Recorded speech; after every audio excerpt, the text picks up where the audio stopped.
थे।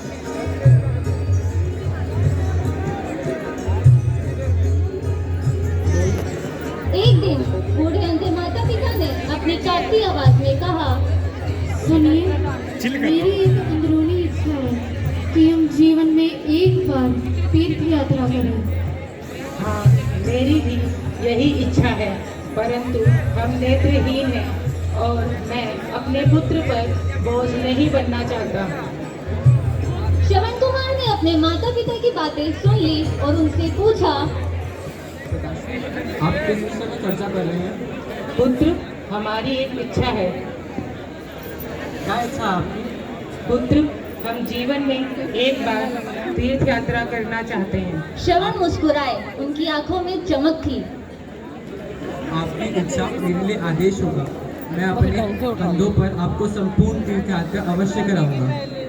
उस पर जैसे भगवान स्वयं इस धरती पर उतर आए हों। श्रवण ने 2 टोकरियां बांस की डंडी पर बांधी और अपने माता पिता को बिठाकर तीर्थ पर निकल पड़ा।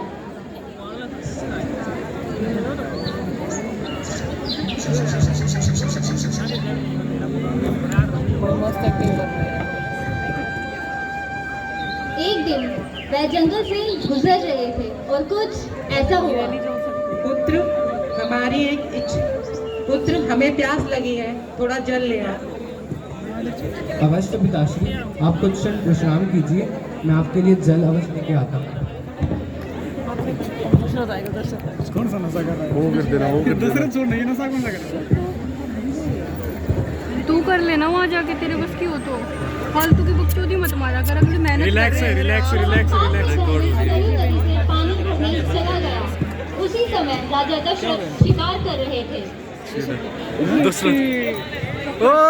पानी में आवाज होती है। राजा दशरथ को आवाज आती है। क्या करेक्टर में आया हुआ। उन्होंने बिना देखे तीर चला दिया। तीर जाकर श्रवण के सीने में लगता है।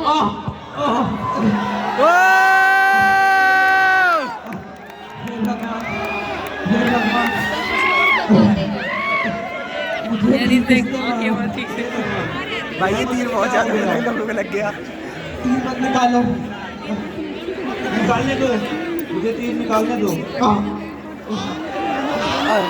अरे क्रूर प्राणी, कौन हो तुम? मुनि कुमार, मैं निर्दोष हूँ।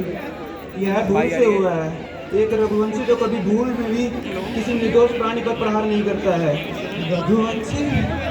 हाँ, मैं अयोध्या का युवराज दशरथ हूँ।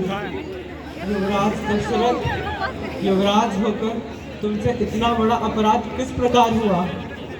मुझसे भूल हो गई, मुझे क्षमा कर दो, क्षमा कर दो मुझे। क्षमा मांगना व्यर्थ है। तुमने केवल एक बाण से तीन हत्या की है। मेरी और मेरे नेत्रहीन माता पिता को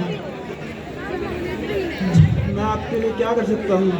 क्षमा मांगनी है तो जाके मेरे पिताश्री से मांगो, अन्यथा उनके क्रोध के भागी बनो।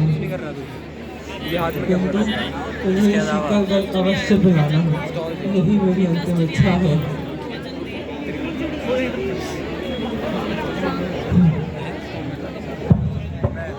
श्रवण कुमार की मृत्यु हो जाती है और एक आदर्श पुत्र इस धरती से विदा हो जाता है।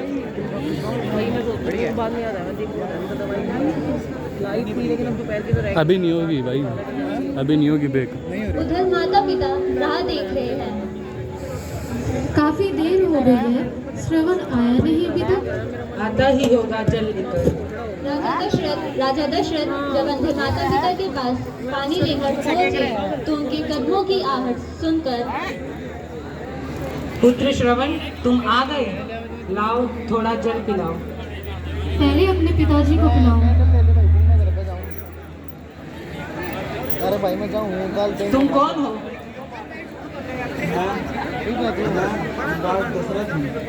शांतनु बड़ी विचलित होकर पूछते हैं, युवराज दशरथ, तो हमारा पुत्र श्रवण कहाँ है?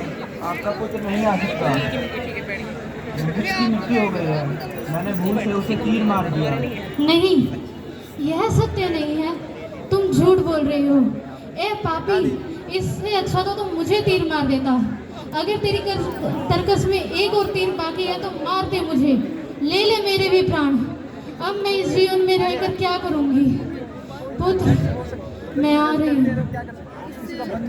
और ऐसे ही माँ की मृत्यु हो जाती है। शांतनु को महसूस होता है कि उनकी पत्नी की मृत्यु हो गई है। वो क्रोधित होकर बोलते हैं, तुमने मेरे पुत्र की हत्या कर दी और अब मेरी पत्नी भी जीवित नहीं रही, तो इस संसार में मैं जीवित रहकर क्या करूंगा?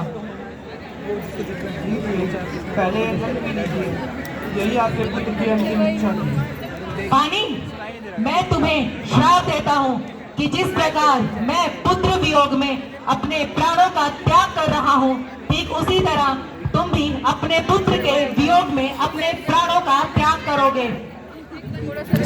और ऐसे ही पिता की भी मृत्यु हो जाती है। श्रवण कुमार का जीवन हमें यह सिखाता है कि माँ बाप की सेवा सबसे बड़ा धर्म है और उनका आशीर्वाद ही सच्चा सिर, उनकी खुशी ही सच्ची पूजा। आज भी जब कोई श्रवण कुमार का नाम लेता है तो हमारा सिर श्रद्धा से झुक जाता है। धन्यवाद हमारे इस छोटे से नाटक को देखने के लिए। क्या तो भाग 2 का कब करेंगे?